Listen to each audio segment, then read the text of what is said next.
What's going on, guys? This is LKM Cherokee, and I'm bringing you recap and review of New Japan Pro Wrestling's Best of the Super Juniors, days 4 through 6. Now, before I go ahead and recap what happened, I would like to apologize in advance if the audio quality of this video comes out trash like my video recap of days 1 through 3 of the Best Super Juniors, because I don't know what's going on with YouTube. This is the first time that it's happened to me, because the videos prior to this one and days 1 through 3, there were no issues with the audio. So I just hope you guys can bear with me as I go through this video. So without further ado, let's get started. Now, day 4 of the Best Super Juniors was the B block, where first up it was Velato Jr.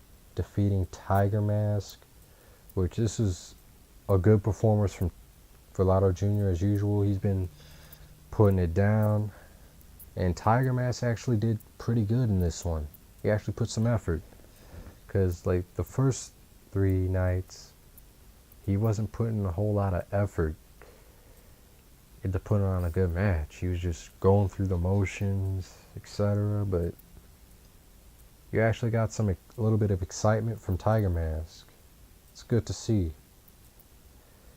Next, you had Jushin Thunder Liger defeating Chase Owens of the Bullet Club. Match was a bit underwhelming. Kind of hoping they would do better, but yeah, interference from Yujiro Takahashi. Like, the only time I even want to see Takahashi is when he has one of his chicks down in the ring with him. Other than that, I really don't care to see him. He's not really a good worker. He's not clean at all in the ring. Just not interesting. So Liger wins. End of the match. Nothing really memorable.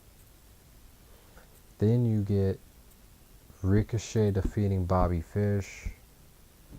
This was one of the best matches of night 4, to where it picked up from there.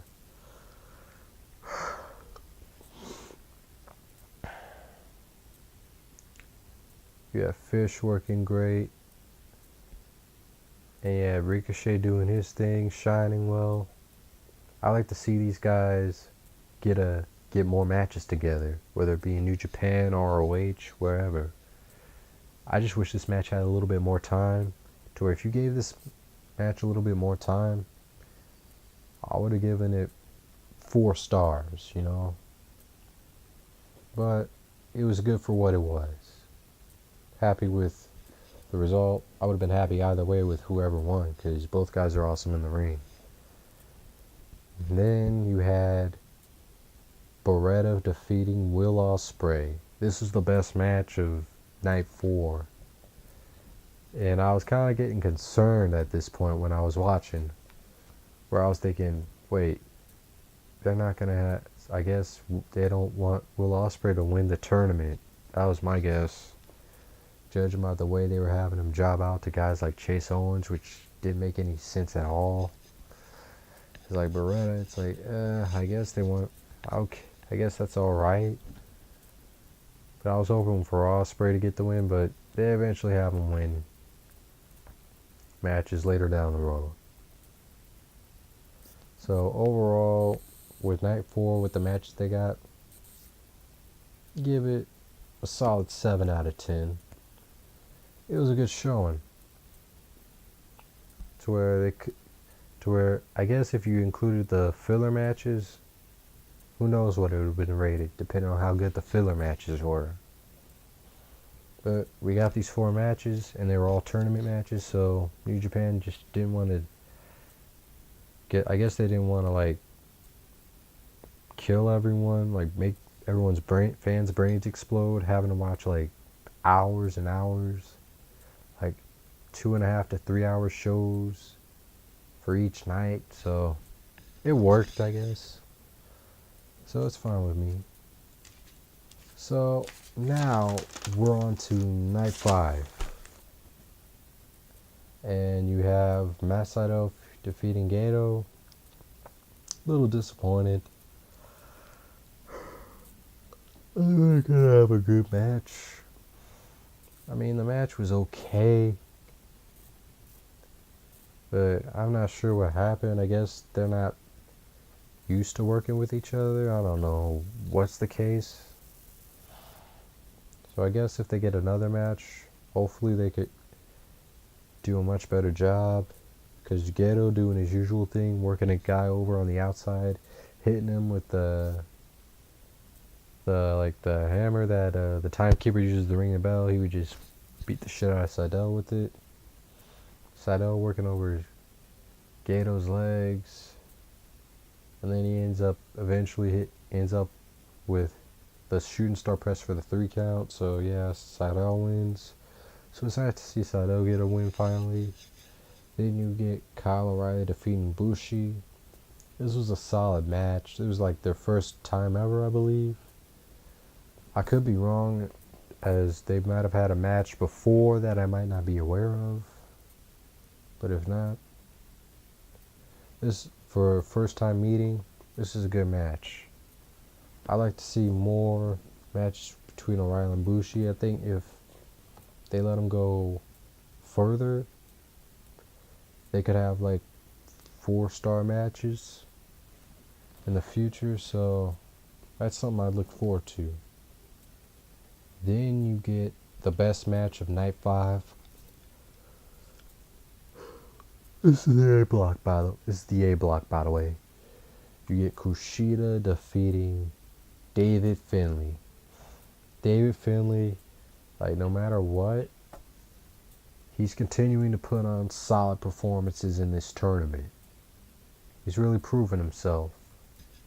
But, you know, you had to finally give Kushida a win. Like, you couldn't expect Kushida to put over Dave Finlay. I mean, he's a young lion. Stuff filling in for, they believe he's filling in for, not Matt Jackson. Because the Young Bucks got injured. It's fortunate, but things happen, and David Finlay, he's making the most of his opportunities. Good to see it. So I hope, like, he eventually graduates and they put him on the roster, because I like to see him go up against other guys like Liger. They let him show what he can do. So then after that match, you get Ryusuke Taguchi defeating Rocky Romero. Yeah. Worst match on the card.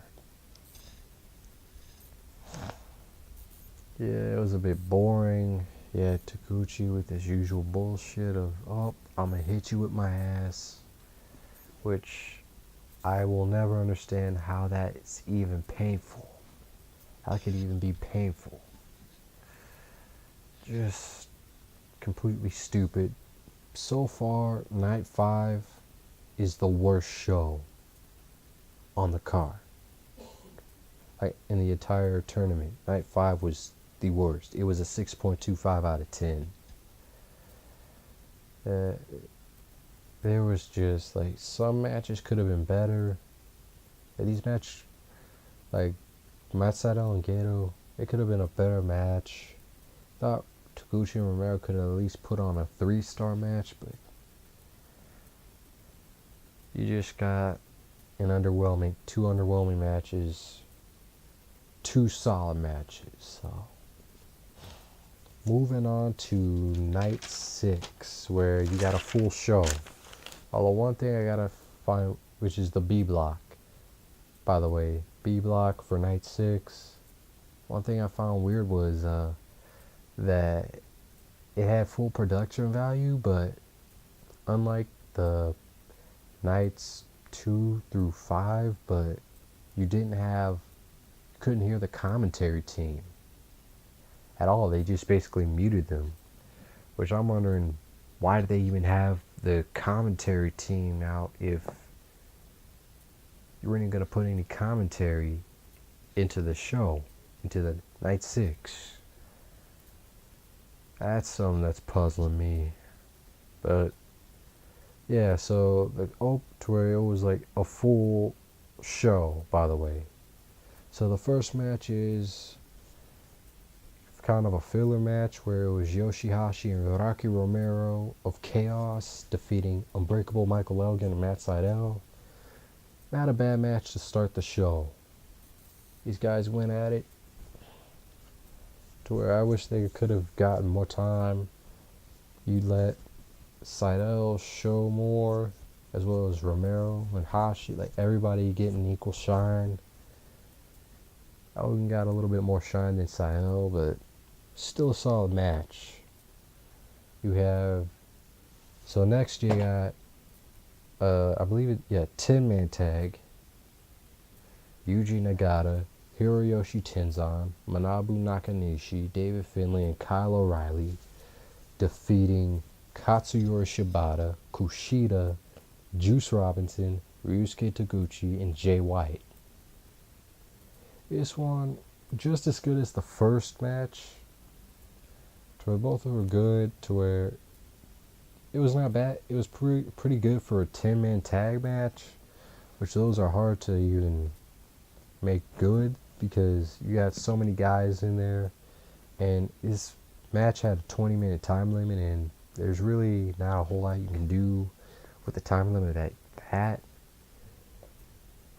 But for what they did, they made the most out of it, and it turned out to be a pretty solid match. So then you get Tiger Mask defeating Chase Owens.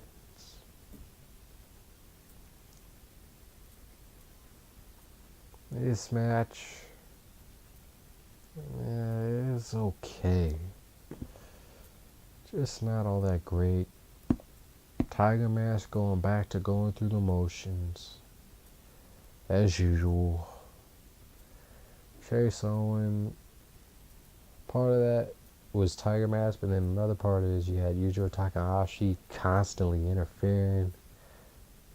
So the match was kind of boring. Match is just skippable. You can just skip this match.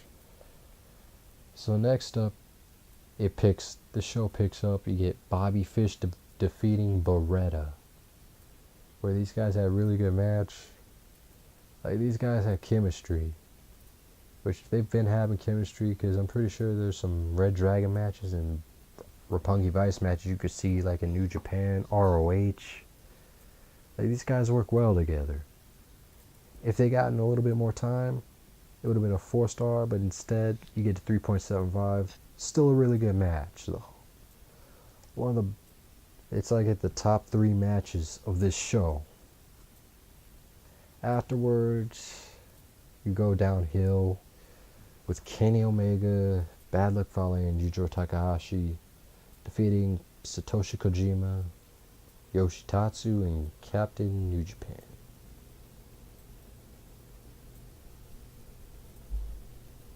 Yeah. Really not anything to talk about. Much to talk about. You had Tatsu and New Japan. They have that whole Bullet Club Hunter thing, which really, that gimmick would have worked 2 years ago. Possibly last year, but more 2 years ago than anything. Really 2 years ago when Bullet Club had a lot of popularity. But now, Los Ingobernables de Japón, that's the more popular faction now.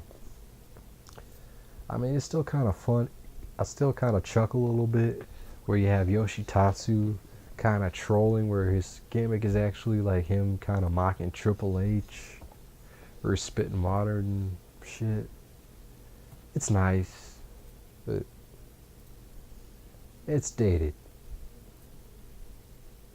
So the next match you get Los Ingobernables de Japón defeating Chaos. We're representing LI, DJ, was the IWGP Heavyweight Champion Tetsuya Naito, Sanada, Evil, and Bushi. And representing Chaos was the Rainmaker Kazuchika Okada, Tomohiro Ishii, Hiroki Goto, and Geto. These guys had the second best match on the night, where these guys were going at it. You had the juniors in, Bushi and Geto from the A block entering this match. Really nice to mix them in to where everybody was hitting their spots and looked strong for an 8-man tag match. It was great for an 8-man tag match, man. So afterwards, you get Vorado Jr. defeating Jushin Thunder Liger. Another good match. I'm trying to think of a bad, Vorado Jr. is really, I'm really impressed with Vorado Jr.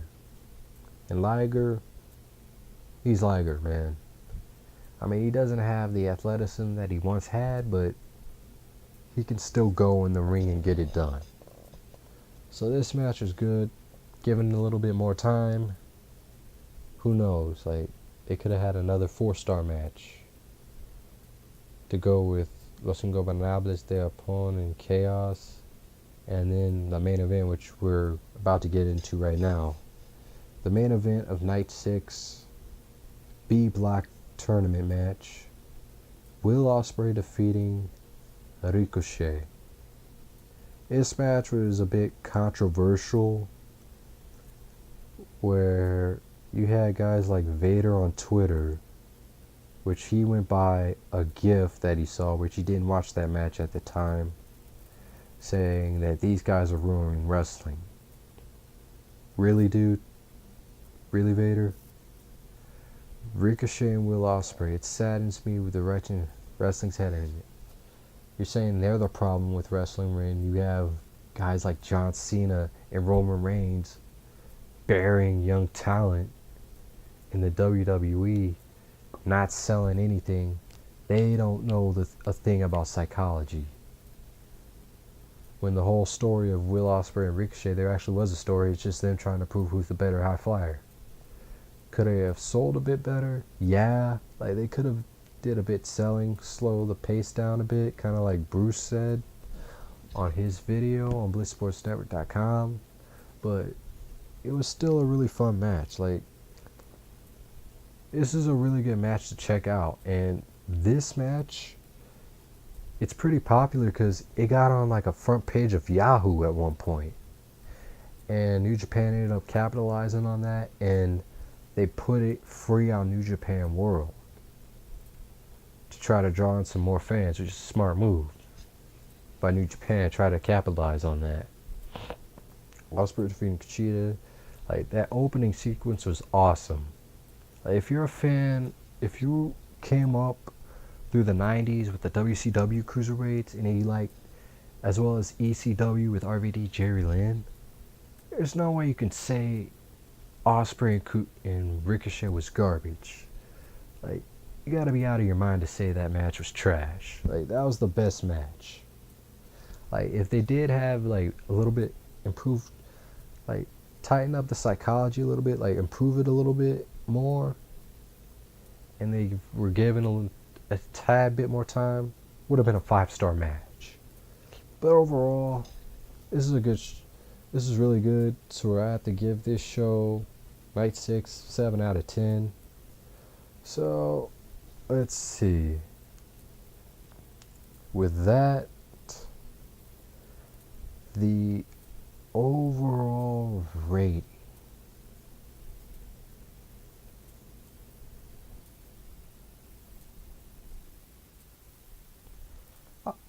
Overall,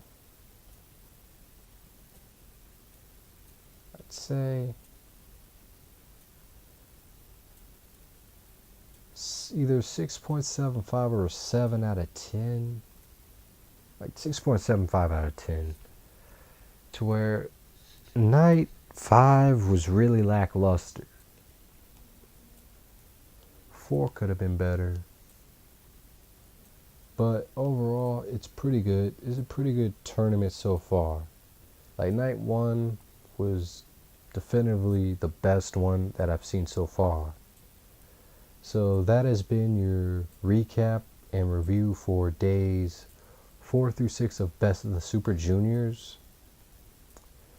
Sometime later this week, I'll be back to do a video recapping days 7 through 9 of the tournament.